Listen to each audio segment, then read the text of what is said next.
வணக்கம் மக்களே. நம்ம சேனலில் தொடர்ந்து ரிவ்யூஸ் தாங்க பார்த்துக்கிட்டு இருக்கோம். அந்த வகையில் இப்போ நம்ம எதை பற்றின ரிவ்யூ பார்க்க போகிறோம் அப்படின்னா, நம்ம மாயா கதையில் மார்ச் 31 என்ன நடக்க போகுது அப்படிங்கிறத பற்றி தான் இந்த வீடியோவில் பார்க்க போகிறோம். ஸோ மறக்காமல் இந்த வீடியோக்கு லைக் பண்ணிக்கோங்க, நம்ம சேனலை சப்ஸ்கிரைப் பண்ணிவிட்டு பக்கத்தில் உள்ள பெல் ஐக்கானையும் கிளிக் பண்ணி ஆல்னு செட் பண்ணிக்கோங்க. அப்போ தாங்க அடுத்த வீடியோஸ் போடும் பொழுது உங்களுக்கு நோட்டிஃபிகேஷன் வரும், பார்க்கலாம். சரி வாங்க வீடியோவில் என்ன நடந்துச்சு அப்படிங்கிறத பற்றி நம்ம இப்போ பார்ப்போம். நம்ம மாயா வந்துட்டு செமையா ரகுராம் கிட்ட திட்டு வாங்குறாங்க.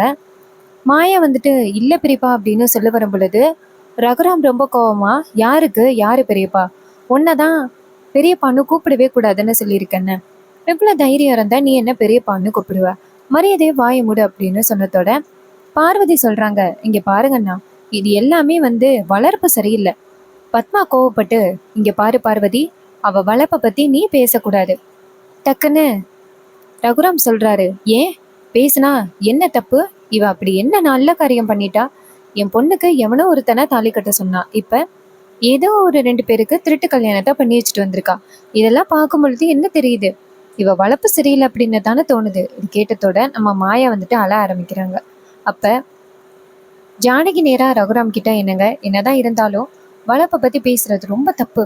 ரகுராம் சொல்றாரு, நான் அந்த அளவுக்கு காயப்பட்டு போயிருக்கேன், இவ இப்படி எனக்கு துரோகம் பண்ணுவா அப்படின்னு நான் எதிர்பார்க்கவே இல்லை, அதனாலதான் எனக்கு கோவம் வருது அப்படின்னு சொல்லிட்டு ரகுராம் அந்த இடத்துல இருந்து போறாரு. ரகுராம் அப்படி கோவமா பேசினதை பார்த்துட்டு மாயாவுக்கு ரொம்பவே ஷாக்கு. மாயா நேரா அவங்க ரூமுக்கு போனதோட தனா ஓடி போய் மாயாவை கட்டிப்பிடிச்சு, அக்கா இது மாதிரி எனக்காக நீ எவ்வளவு திட்டு வாங்குவ, சாரிக்கா அப்படின்னு சொல்ல மாயா சொல்றாங்க, விடு தனா. அப்ப தனா சொல்றாங்க, இல்ல நான் இப்பவே போயிட்டு அப்பா கிட்ட சொல்றேன், மாயாக்கா மேல எந்த தப்புமே இல்லை, இது எல்லா பிரச்சனைக்குமே நான் தான் காரணம் அப்படின்னு சொல்றேன். மாயா தனாவோட கையை பிடிச்சி, இங்க பாரு, வீட்டுல எல்லாருமே துரோகம் பண்ணிட்டதா பெரியப்பா நினைச்சிட்டு இருக்காரு, இப்ப நீ மட்டும் போய் சொன்னேன்னு வச்சுக்க, பெரியப்பாவோட இந்த விஷயத்த தாங்கிக்கவே முடியாது, அதனால கண்டிப்பா அவர் உசுர கூட விட்டுருவாரு, அதனால நீ இப்போதைக்கு எதையுமே சொல்ல வேணாம், நானும் பெரியம்மாவும் சமாளிச்சுக்கிறோம். தனா சொல்றாங்க, இல்ல மாயாக்கா, என்னால நீங்க எவ்வளவுதான் சமாளிப்பீங்க, நடந்த பிரச்சனை எல்லாத்துக்குமே நான் தானே காரணமா இருக்கேன். மாயா சொல்றாங்க, ஏதனா அப்படி ஏன் யோசிக்கிற, அப்படியெல்லாம் யோசிக்காத, எல்லாத்தையும் நான் பாத்துக்கிறேன், அந்த கார்த்தியை மட்டும் நம்ம போலீஸ்ல பிடிச்சு கொடுத்துட்டோம்னு வச்சுக்கேன், அதுக்கப்புறம் நம்ம வீட்டுல உள்ள பிரச்சனை எல்லாமே தீர்ந்த மாதிரி, அதனால இனிமே நீ அதை பத்தி எதையும் கவலைப்படாம நீ டென்னிஸ் பிராக்டிஸ்ல ஃபோக்கஸ் பண்ணு, அதுல நீ ஜெயிக்கணும், அதுல நீ ஜெயிச்சாதான் உன் மனசுல உள்ள விருப்பத்தை அப்பா கிட்ட சொல்லி பெரியப்பா கிட்ட சொல்லி அதர் கூட சேர்ந்து ஹாப்பியா வாழலாம், அதனால நீ ஜெயிக்கணும், அதை ஞாபகம் வச்சுக்கோ, மற்றபடி எதையுமே நீ மைண்டிலே ஏத்திக்காத.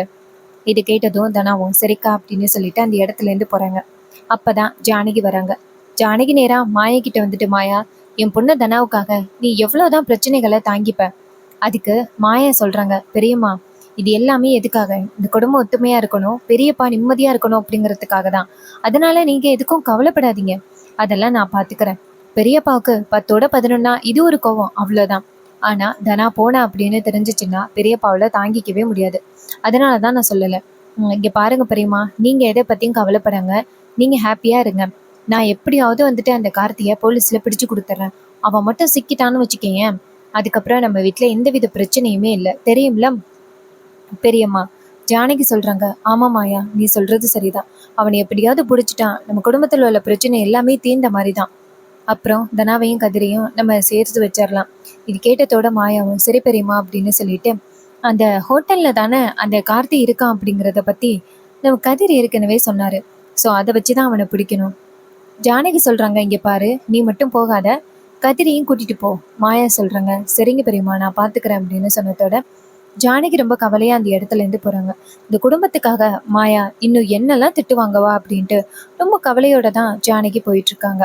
அப்பதான் மாயா என்ன பண்றாங்கன்னா, அந்த கார்த்தி அந்த ரெசார்ட்ல தான் இருக்கான், ஆனா எல்லா ரெசார்ட்டையும் நம்ம போய் பார்க்கணும் அப்படின்னா அங்க ஒரு வேலை பார்க்குற ஆளா போனா மட்டும்தான் அவன் இருக்கிற இடத்த கண்டுபிடிக்க முடியும், சாதாரண ஒரு ஆளா போனா கண்டிப்பா யாரும் அந்த ரூமுக்குள்ள விட மாட்டாங்க, ஸோ நம்ம அங்க வேலை பார்க்குற ஆளா போகணும் அப்படின்ட்டு மாயா என்ன பண்றாங்கன்னா நேரா அந்த ரெசார்ட்டுக்கு போறாங்க. அங்க போயிட்டு அங்க உள்ள ஓபியில உள்ள பொண்ணுகிட்ட, என்னங்க இது மாதிரி எனக்கு இங்க ஒரு வேலை வேணும் அப்படின்னு சொன்னதோட அவங்க கேக்குறாங்க, இதுக்கு முன்னாடி நீங்க எங்க வேலை பார்த்தீங்க.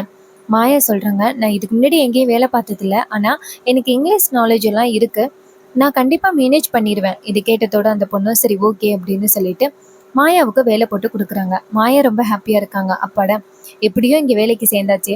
இனிமே ஒவ்வொரு ரூமையும் க்ளீன் பண்ணி போற மாதிரி அந்த கார்த்தி எந்த ரூம்ல இருக்கான் அப்படிங்கிறத நம்ம கண்டுபிடிக்கணும் அப்படின்ட்டு மாயா வந்துட்டு நேரா அந்த ஹோட்டல் ரிசார்ட்ல உள்ளவங்களோட ட்ரெஸ்ஸை போட்டுட்டு வராங்க. வந்ததோட அங்க உள்ள பொண்ணு வந்து, மேடம் இந்தாங்க சாவி, எல்லா ரூமையும் க்ளீன் பண்ணுங்க அப்படின்னு சொன்னதோட மாயாவும் சரி அப்படின்னு சொல்லிட்டு நேரா க்ளீன் பண்றதுக்காக ஒவ்வொரு ரூமா வராங்க. எல்லா ரூமையும் செக் பண்ணி பார்த்தா அங்க எங்கேயுமே கார்த்தி இல்லை. அப்ப ஒரு ரூமை திறக்கிறதுக்கு போறாங்க. அங்க என்ன கார்த்தி என்ன பண்ணிட்டு இருக்காருன்னா, வழக்கம் போல லேப்டாப்பை நோண்டிக்கிட்டு இருக்காரு. அப்போ மாயா போயிட்டு நேரா கதவை திறக்க போக கார்த்தி டக்குன்னு யாரு அப்படின்னு கேக்குறாங்க. மாயா அந்த குரலை கேட்டதோட, என்ன இது கார்த்தி குரல் மாதிரி இருக்கு, அப்ப கார்த்தி இங்கதான் இருக்கானா? கார்த்தி வந்துட்டு யார் அது அப்படின்னு கேக்குறாரு. மாயா வந்துட்டு, இவன் வெளியில வந்தா நம்ம கண்டிப்பா சிக்கிப்போம், இதனால அவன் இந்த ரெசார்ட்டை விட்டு தப்பிச்சு போறதுக்கு கூட நிறைய வாய்ப்பு இருக்கு, இவனை இந்த ரெசார்ட்டை விட்டு தப்பிச்சு போக வைக்க கூடாது அப்படின்ட்டு மாயா என்ன பண்றாங்கன்னா டக்குன்னு ஒரு இடத்துல வந்து ஒளிஞ்சுக்கிறாங்க. கார்த்தியை கதவை திறந்து யாராவது வந்திருக்காங்களா அப்படின்னு பாக்குறாங்க. பார்த்தா யாருமே இல்லை.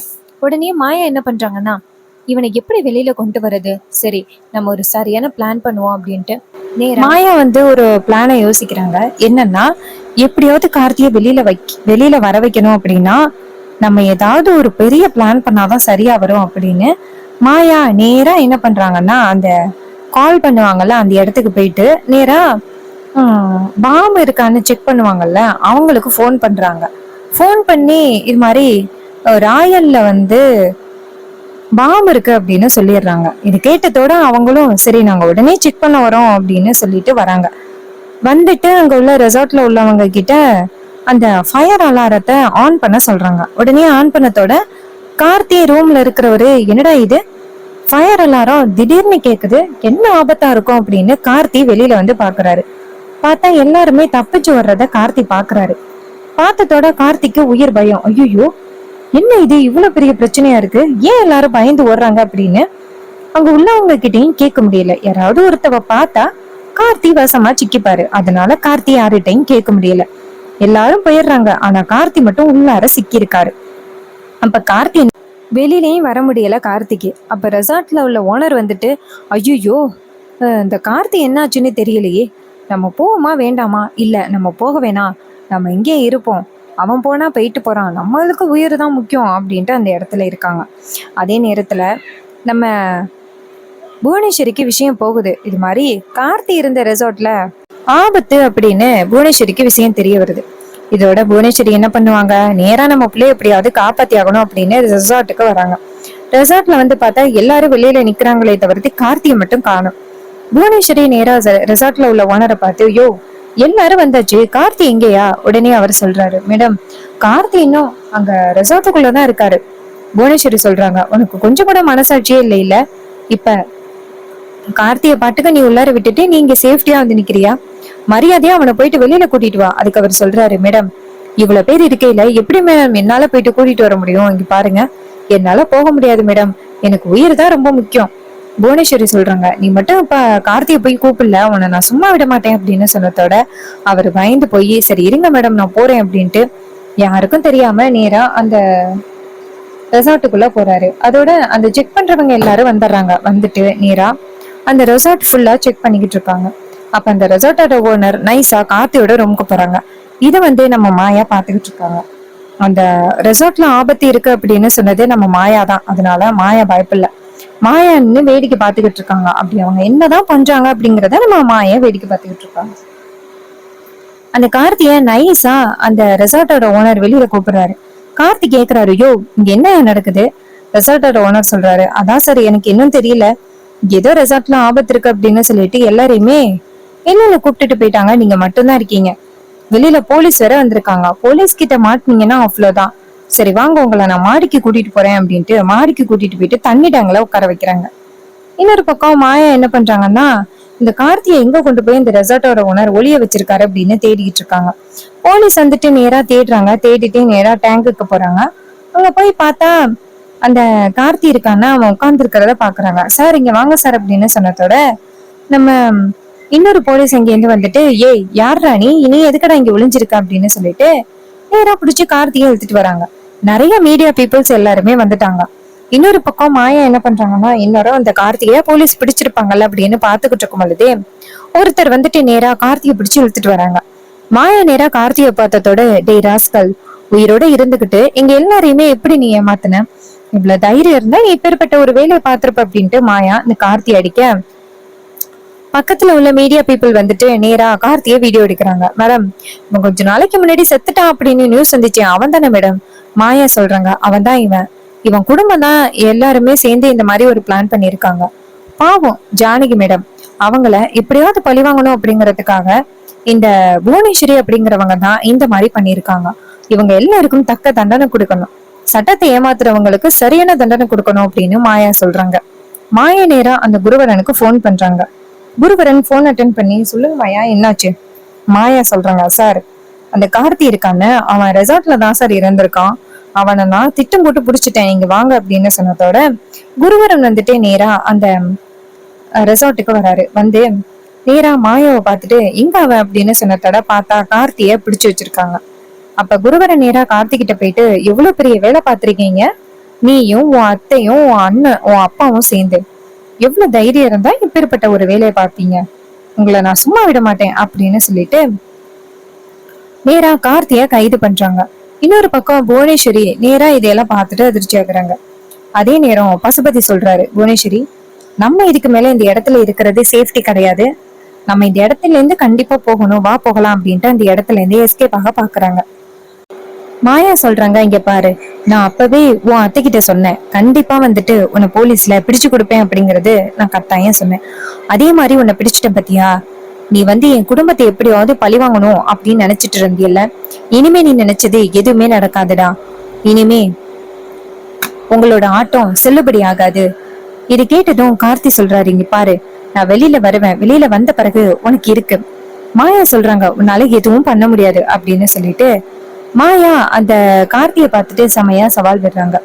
குருவரன் நேரா மாயா கிட்ட, இங்க பாருங்க மாயா, இதுக்கப்புறம் நான் இவனை பாத்துக்கிறேன், இனிமே இவன் என்ன பண்ண போறான் அப்படிங்கறத நானும் பாக்குறேன் அப்படின்ட்டு நேரா அந்த கார்த்தியை பிடிச்சு இழுத்துட்டு போறாங்க.